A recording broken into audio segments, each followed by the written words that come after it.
ഇത്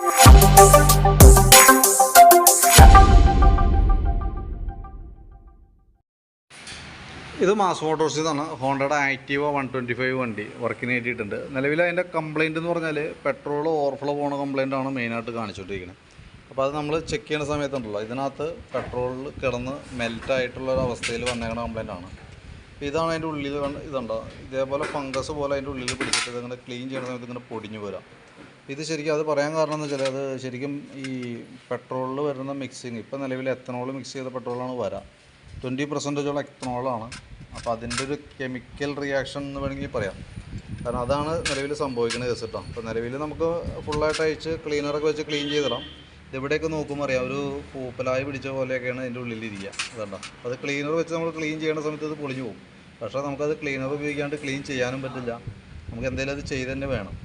അപ്പോൾ കൂട്ടത്തിൽ നമുക്കൊന്ന് ക്ലീൻ ചെയ്ത് വിടാം, ക്ലീൻ ചെയ്ത് ക്ലിയർ ചെയ്ത് വിടാം. അതേപോലെ തന്നെ ഈ ഫ്ലോട്ട് വാൽവ് ഇതൊന്ന് ചേഞ്ച് ചെയ്ത് വിടണം. കാരണം ഇതാണ് ശരിക്കും അതിൻ്റെ ഫ്ലോ കറക്റ്റ് ചെയ്യുന്നത്. അപ്പോൾ ആ സീറ്റിങ് ഇതിനും കംപ്ലയിൻറ്റ് വന്നിട്ടുണ്ട്. കാരണം ഇതും അലുമിനിയത്തിൻ്റെ ഒരു പ്രോഡക്റ്റാണ്.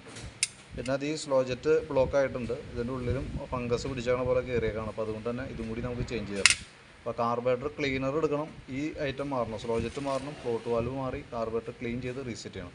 പക്ഷേ ഇതിൻ്റെ ഒരു പ്രോബ്ലം എന്താ വെച്ചാൽ, നമ്മളിപ്പോൾ എങ്ങനെ ക്ലീൻ ചെയ്താലും ഈ ഓവർഫ്ലോ വരാനുള്ളൊരു സാധ്യത നിലവിലുണ്ടാവും. കാരണം എന്ന് വെച്ചാൽ ഇത് നിലവിൽ ഇതിൻ്റെ ഉള്ളിലും സംഭവിച്ചിട്ടുണ്ട്. അതേപോലെ തന്നെ ആ ഒരു ഹോള് ചെന്നിട്ട് ഈ ഫ്ലോട്ട് വാൽവ് ചെന്നിട്ട് ഇതേപോലെ ഒരു ഹോളിൽ അങ്ങനെ അടച്ചു പിടിക്കുകയാണ് ചെയ്യുക.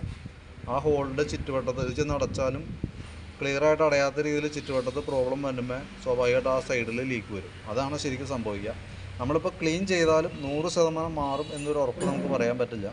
നമുക്കൊന്ന് ക്ലീൻ ചെയ്ത് നോക്കാം, ട്രൈ ചെയ്യാം എന്ന് മാത്രം. വീണ്ടും റിപ്പീറ്റ് കംപ്ലയിൻറ്റ് കാണിക്കുകയാണെങ്കിൽ ഈ കാർബറേറ്റർ ഇതേപോലെ അസംബ്ലി ആയിട്ട് സെറ്റ് ഇതേപോലത്തെ ഒരു യൂണിറ്റ് ടൈപ്പായിട്ട് മേടിച്ച് മാറ്റി റീസെറ്റ് ചെയ്യേണ്ടതായിട്ട് വരും. ഓട്ടം കുറവുള്ള സ്ഥിതിക്ക് അതും ഈ പറഞ്ഞ രീതികൾ അതും ഒരു പ്രോബ്ലമാണ്. പരമാവധി വണ്ടി ഉപയോഗിക്കുക എന്നുള്ളതാണ് മെയിനായിട്ട് അതിനകത്ത് ചെയ്യാൻ പറ്റാം. അപ്പോൾ മാക്സിമം നമ്മളതൊന്ന് ക്ലീൻ ചെയ്ത് ക്ലിയർ ചെയ്ത് തരാം. ഓവർഫ്ലോ വരാണെങ്കിൽ കാർബറേറ്റർ അസംബ്ലി മാറ്റേണ്ടതായിട്ട് വരും കേട്ടോ.